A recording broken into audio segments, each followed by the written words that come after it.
मैं दूसरे शहर में रहकर नौकरी करती थी। एक दिन मेरे पापा की तबीयत अचानक बहुत ज़्यादा खराब हो गई क्योंकि मैं अपने माँ बाप की अकेली संतान थी। इसलिए माँ ने मुझे तुरंत ही आधी रात फ़ोन करके घर बुलाया। मैं बिना कुछ सोचे समझे आधी रात को कैब बुक करके निकल पड़ी, लेकिन रास्ते में 4 लड़कों ने मुझे अकेला देखकर घेर लिया और उसके बाद वह मुझे झाड़ियों में खींच ले गए। फिर उन्होंने मेरे साथ जो किया। मेरा नाम रश्मि है। मैं 22 साल की खूबसूरत लड़की हूँ। मैं अपने माता पिता की अकेली संतान हूँ। मैं बचपन से ही पढ़ने में बहुत होशियार थी और अपने पैरों पर खड़े होकर अपने माँ बाप का नाम रोशन करना चाहती थी। मेरे माता पिता भी यही चाहते थे कि मैं जल्द से जल्द कोई अच्छी नौकरी करूँ, लेकिन किसी दूसरे शहर में नौकरी जाकर करने के वह सख्त खिलाफ थे, क्योंकि उनका ये कहना था कि अकेली लड़की किसी नए शहर में पहुंचकर किसी भी खतरे का शिकार हो सकती है। इसलिए उनका ये कहना था कि तुम नौकरी तो कर सकती हो, लेकिन नौकरी ऐसी होनी चाहिए जिसमें तुम दिन ढलने से पहले ही घर वापस आ जाओ और इसी शहर में नौकरी करो। लेकिन मैं अपने माँ बाप की इस सोच के सख्त खिलाफ थी। मेरा मानना यह था कि आज की लड़की किसी भी तरह की परेशानियों से अकेले मुकाबला कर सकती है और अब तो ज़माना बहुत बदल रहा है। अब तो लड़कियां देर रात तक ऑफिस में काम करती हैं और अकेले रहकर नए शहर में अपनी नौकरी के साथ सब कुछ अच्छे से मैनेज कर लेती हैं। मैं भी अपनी सारी चीज़ें खुद से मैनेज करना चाहती थी और एक जिम्मेदार इंसान बनना चाहती थी, क्योंकि मैंने बचपन से अब तक यही देखा था कि माँ को हर छोटी चीज़ में खुद से फैसला लेने में बहुत दिक्कत होती थी। वे कोई भी फैसला पिताजी की राय के बिना नहीं ले पाती थीं, जबकि मैंने अक्सर उन्हें समझाया था कि कम से कम घर की चीज़ों में तो वे खुद पर भरोसा करके फैसला ले सकती हैं। लेकिन पिताजी ने शुरू से ही उन्हें किसी भी चीज़ में आगे नहीं रखा, जिसकी वजह से वे हर छोटी चीज़ के लिए पिताजी पर निर्भर हो गई थी। अगर उन्हें बाजार भी जाना होता तब भी उन्हें किसी न किसी सहारे की ज़रूरत होती। मुझे इन सब बातों से बहुत गुस्सा आता था, क्योंकि मेरा मानना था कि हर इंसान को इतना जिम्मेदार तो होना ही चाहिए कि वह सही वक्त पर सही फैसला खुद ले सके, ना कि हर छोटी चीज़ के लिए दूसरों पर निर्भर हो सके। कहते हैं ना कि ज़रूरी नहीं कि आप जैसा चाहें आपके साथ बिल्कुल वैसा ही हो। वही मेरे साथ हुआ। मेरे माता पिता ये चाहते थे कि मैं उसी शहर में नौकरी करूं, लेकिन मेरी नौकरी जब दूसरे शहर में लगी तो उन्हें बहुत गहरा धक्का लगा। उन्होंने मुझे नौकरी करने से मना कर दिया, लेकिन वह नौकरी बहुत अच्छी थी जिससे मेरा फ्यूचर और भी ज़्यादा ब्राइट हो सकता था, जिसके लिए मैंने उन्हें जैसे तैसे बना लिया और ये वादा किया कि मैं कोई भी मुसीबत आने नहीं दूंगी। और अपनी जिद पर मैं दूसरे शहर में नौकरी करने के लिए आ गई। मैं एक आत्मविश्वास से भरी हुई लड़की थी, इसलिए बहुत ही जल्द मैंने सारी चीज़ें बहुत अच्छे से मैनेज कर ली थी। अपने रहने का इंतज़ाम भी बहुत अच्छी जगह कर लिया था, जहां मैं सुरक्षित महसूस कर रही थी और ऑफिस में भी मैंने काफ़ी अच्छे से सारे काम को समझ लिया था। सब कुछ बहुत अच्छा चल रहा था। बस अगर प्रॉब्लम थी तो बस इस चीज़ की कि मेरे ऑफिस का काम इतना ज़्यादा होता था कि अक्सर मुझे बहुत लेट हो जाता था, जिसकी वजह से मेरे घर में मम्मी पापा बहुत टेंशन में रहते थे और इसलिए रोज़ रात को 9 बजते ही उसका फ़ोन मेरे पास आना शुरू हो जाता था, ये पूछने के लिए कि मैं घर पहुंची या नहीं। और फिर जब तक मैं अपने फ्लैट पर ना पहुंच जाती तब तक वह मुझे बार बार फ़ोन करके पूछते ही रहती। इन दिनों काम कुछ ज़्यादा ही बढ़ गया था, जिस कारण मुझे अक्सर रात का 11 बज जाता था। वैसे तो मुझे ज़्यादा डर नहीं लगता था, लेकिन मेरा फ्लैट ऐसी जगह पर था जहाँ से मुझे एक सुनसान पुलिया को पार करके जाना पड़ता था। लेकिन फिर भी मैं खुद पर भरोसा करते हुए तेज कदमों से वहाँ से जल्दी से निकल जाया करती थी। मेरे दिन इसी तरह से बीत रहे थे कि एक दिन रात को 10 बजे के करीब मेरे पास अचानक से माँ का फ़ोन आया कि तुम्हारे पापा को हार्ट अटैक हुआ है, तुम अभी के अभी जल्दी से यहाँ आ जाओ। पापा के हार्ट अटैक की बात सुनकर तो मैं बुरी तरह से घबरा गई। मुझे कुछ भी समझ में नहीं आ रहा था। मैंने माँ को बोला कि आप उन्हें तुरंत ही अस्पताल लेकर जाओ, मैं भी यहाँ से तुरंत ही निकल रही हूँ। फ़ोन रखते ही मैंने ऑफिस में इधर उधर देखा तो मेरा कोई भी सहकर्मी ऑफिस में नहीं था। मुझे छोड़कर बाकी सब अपने घर को जा चुके थे। अब तो मुझे कुछ भी समझ में नहीं आ रहा था कि मैं क्या करूं। फिर मैंने जल्दी से अपना सामान पैक किया और एक कैब बुक कर ली। मैंने सोचा कैब बुक करके मैं सीधा घर पहुंच जाती हूँ, रास्ते में कहीं रुकना नहीं होगा तो कोई टेंशन भी नहीं होगी। मेरा घर मेरे ऑफिस से करीब 3 घंटे की दूरी पर था। जल्दी जल्दी से मैंने कैब बुक की और ऑफिस के बाहर आकर अपनी कैब का इंतज़ार करने लगी। तभी माँ का मेरे पास दोबारा से फ़ोन आया। वे बोली कि डॉक्टर ने ऑपरेशन करने को बोला है, लेकिन वह एक फॉर्म पर साइन करवा रहे हैं जिसमें ये लिखा है कि अगर तुम्हारे पापा को कुछ हो गया तो इसमें उनकी कोई जिम्मेदारी नहीं है और ये ऑपरेशन हमारी इजाज़त से हो रहा है। मैंने माँ से कहा कि आप इस फॉर्म पर साइन कर दीजिए, लेकिन मेरी माँ बुरी तरह से घबराई हुई थी और रोने लगी। वह बोली मैं साइन नहीं कर पाऊंगी, मैं इतना बड़ा फैसला खुद से नहीं कर सकती। रश्मि तुम जितना जल्दी हो सके यहाँ आ जाओ, मुझे कुछ समझ में नहीं आ रहा है कि अब मैं क्या करूँ। मैंने माँ को बहुत समझाया कि माँ कम से कम इस घड़ी में तो आप फैसला ले, लेकिन वह लगातार रोए ही चली जा रही थी और रट लगाए जा रही थी कि तुम जल्दी से आ जाओ और खुद आकर ये फैसला लो कि पापा का ऑपरेशन करवाना है या नहीं। ऐसी हड़बड़ाहट में मुझे कुछ भी समझ में नहीं आ रहा था। दूसरी तरफ कैब भी जल्दी नहीं आ रही थी। मैंने माँ से कहा कि आप फिक्र मत करिए, मैं बस यहाँ से निकल रही हूँ। मैंने सोचा एक बार मैं कैब में बैठ जाऊँ, तब मैं माँ को आराम से समझा दूंगी। उसके बाद थोड़ी देर के बाद कैब आ गई।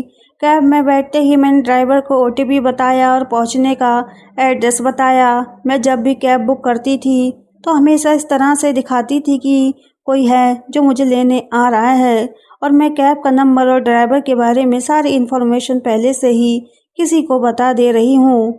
तो इस बार भी मैंने कैब में बैठते ही तुरंत ही ये सब किया। थोड़ी ही देर के बाद माँ का मेरे पास फिर से फ़ोन आने लगा तो मैंने उन्हें फिर से समझाना शुरू किया, लेकिन वह बार बार यही रट लगाए जा रही थी कि तुम कैसे भी करके जल्दी आ जाओ और मुझे तुम्हारी भी फिक्र हो रही है।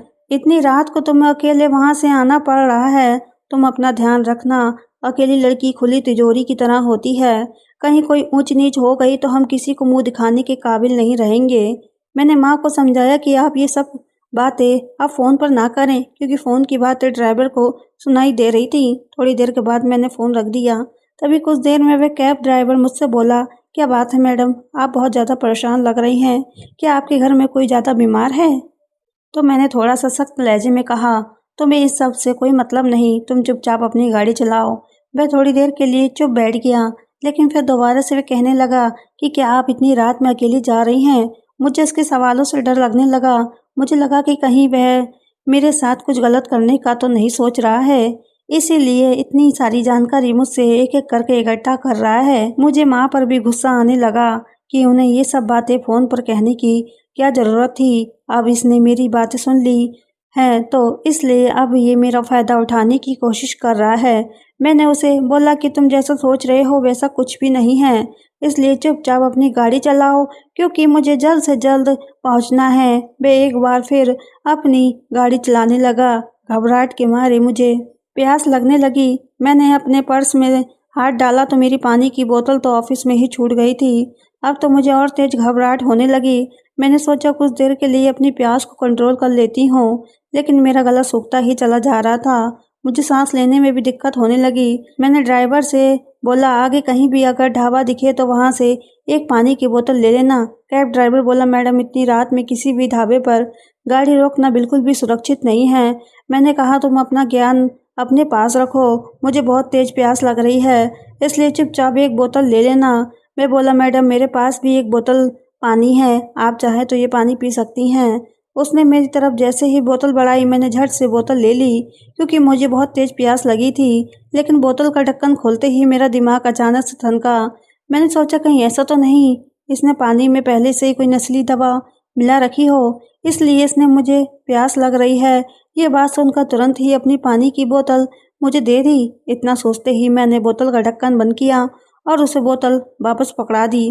थोड़ी देर बाद वह कैब ड्राइवर मुझसे बोला, मैडम आपने पानी नहीं पिया। उसकी बात सुनकर मैं चौंक गई। इसका मतलब वह मुझ पर नज़र रख रहा था। पहले मैंने सोचा कि मैं इसे हड़काऊं, लेकिन मैंने सोचा अभी इस वक्त सिर्फ यही मेरे साथ है।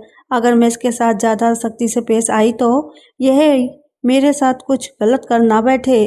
मैंने उससे कहा, दरअसल मैं सिर्फ बिसलेरी का ही पानी पीती हूँ, इसलिए आके जो भी ढाबा पड़े वहाँ गाड़ी रोक कर एक बोतल खरीद लेना। वह फिर से मुझसे कहने लगा, मैडम मेरी बात मानिए, इतनी रात में किसी भी ढाबे पर गाड़ी मत रुकवाइए, क्योंकि ढाबे पर रात में बहुत गलत तरीके के आदमी बैठे हुए होते हैं।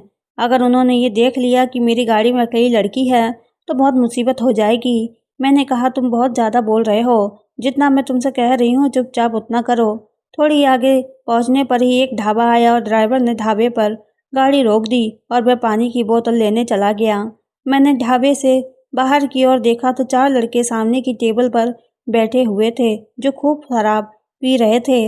उन 4 लड़कों ने जैसे ही मेरी तरफ देखा, उनके चेहरे पर बहुत घिनौनी हंसी तैरने लगी। मैंने तुरंत ही एक स्टॉल निकाली और अपना चेहरा उससे ढक लिया। उन 4 लड़कों को देखकर मेरी कपकपी छूटने लगी।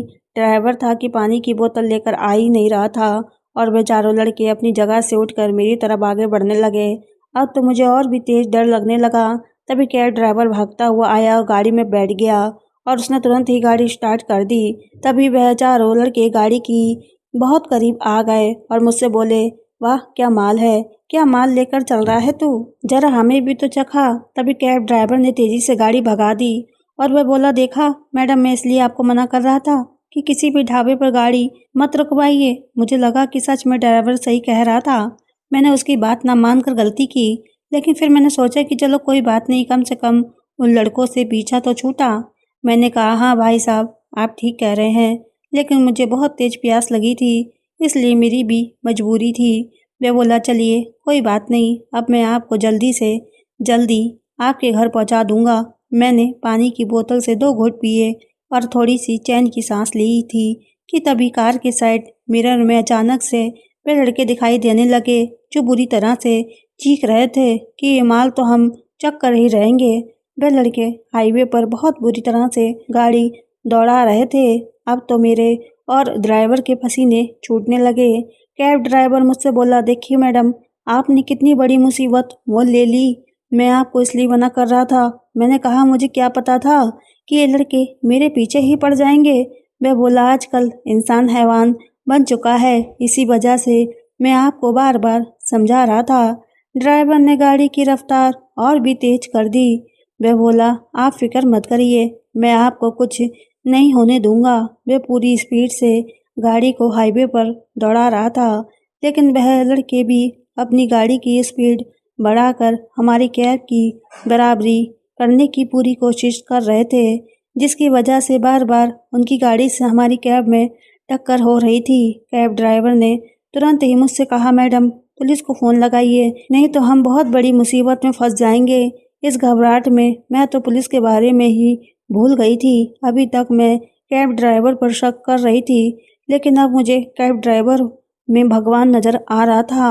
मैंने तुरंत ही पुलिस को फ़ोन लगाना शुरू किया तो देखा कि मेरे फ़ोन में नेटवर्क ही नहीं थे। मैंने कहा, भैया मेरे फ़ोन के नेटवर्क जा चुके हैं।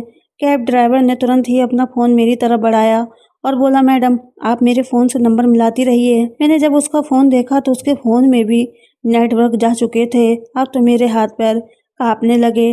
अब मुझे कुछ भी समझ में नहीं आ रहा था। मेरा दिमाग ने काम करना बंद कर दिया था, लेकिन कैब ड्राइवर अभी भी लगातार मुझसे कहे जा रहा था कि मैडम आप दोनों फ़ोन में लगातार कोशिश करती रहिए, हो सकता है कहीं पर नेटवर्क आ जाए और पुलिस का नंबर लग जाए।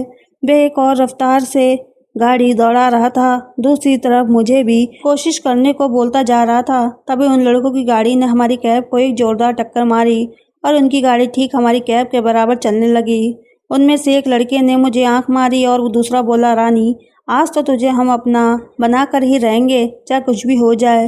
वे नशे में इतनी बुरी तरह से गाड़ी दौड़ा रहे थे कि उनकी गाड़ी लहरा रही थी और वह बार बार हमारी कैब को टक्कर मार रहे थे। कैब ड्राइवर बोला, मैडम आज तो मुझे लगता है कि मैं जिंदा नहीं बचूंगा। ये लोग तो एक्सीडेंट करके ही मानेंगे और अगर एक बार गाड़ी रुक गई तो मैं तो अकेला हूँ, मैं आपको कैसे बचा पाऊंगा।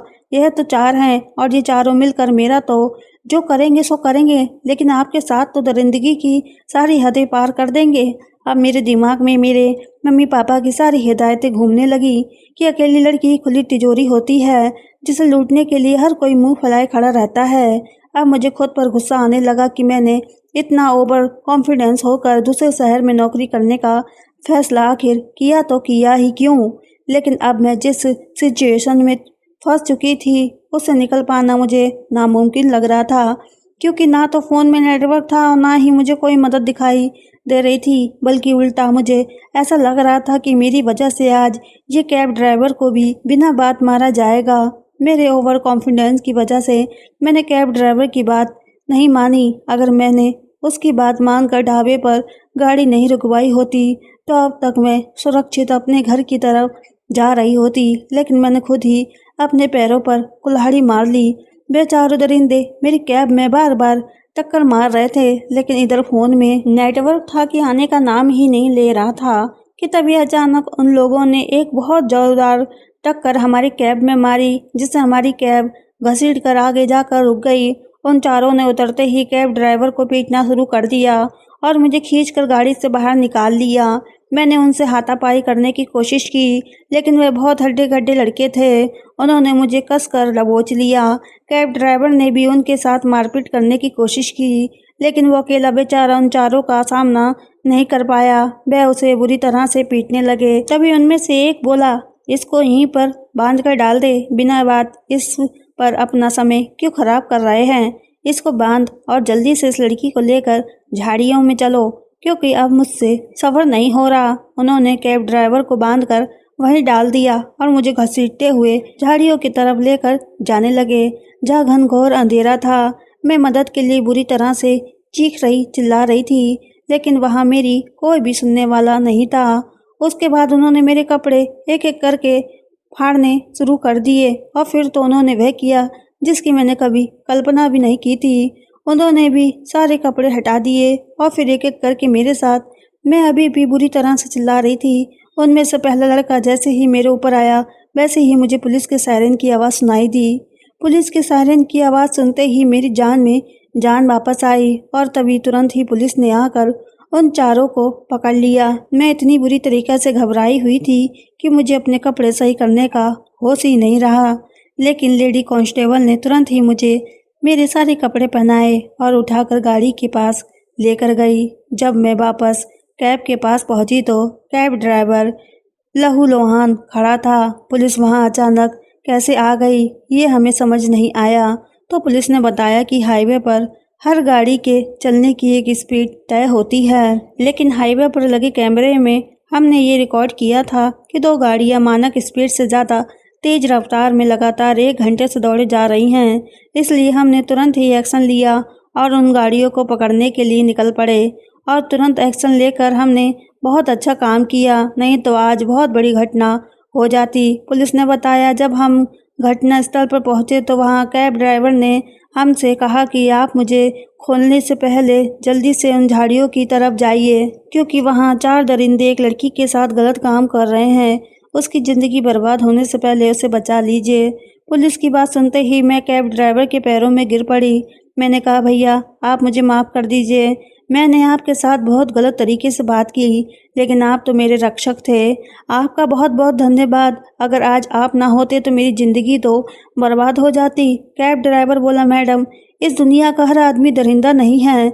हमारे घर में भी माँ बहन है और हमें भी अच्छे से पता है कि एक औरत की इज्जत उसके लिए कितने मायने रखती है। उसके बाद पुलिस मुझे अपने साथ पुलिस स्टेशन लेकर गई, जहां मैंने उन चारों के खिलाफ FIR दर्ज कराई। फिर पुलिस मुझे खुद अपनी गाड़ी से मेरे घर तक पहुंचा कर आई। जहां पहुंचते ही मैं अस्पताल पहुंची और मैंने तुरंत ही पापा के ऑपरेशन करने वाले फार्म पर साइन करके उनके ऑपरेशन की इजाज़त दे दी। मेरी हालत देखकर माँ तो बुरी तरीके से घबरा गई, लेकिन मैंने उनसे कहा कि आप फिक्र मत करिए, सब कुछ ठीक है। कुछ ही घंटे के बाद पापा का ऑपरेशन सक्सेसफुली हो गया और उन पर से खतरा टल गया। उस दिन मुझे कुछ बातें समझ में आ गई थी कि एक लड़की चाहे कितने भी आधुनिक समय में पैदा हुई हो, लेकिन ये दुनिया कभी भी शायद उसके लिए सुरक्षित नहीं होगी, क्योंकि एक लड़की की इज्जत को नोचने के लिए दरिंदे हर गली में हर मोड़ पर मुंह फैलाए खड़े हैं। लेकिन हाँ, एक सच ये भी है कि अगर इस दुनिया में भक्षक हैं तो कुछ रक्षक भी हैं, और ये दुनिया ऐसे ही इंसानों की वजह से चल पा रही है। तो दोस्तों, इस कहानी के बारे में आपकी क्या राय है हमें कमेंट करके ज़रूर बताएं। कहानी अगर पसंद आए तो चैनल को सब्सक्राइब, वीडियो को लाइक करना ना भूलें। फिर मिलते हैं आपसे एक नई कहानी के साथ। जब तक के लिए दीजिए इजाज़त। धन्यवाद।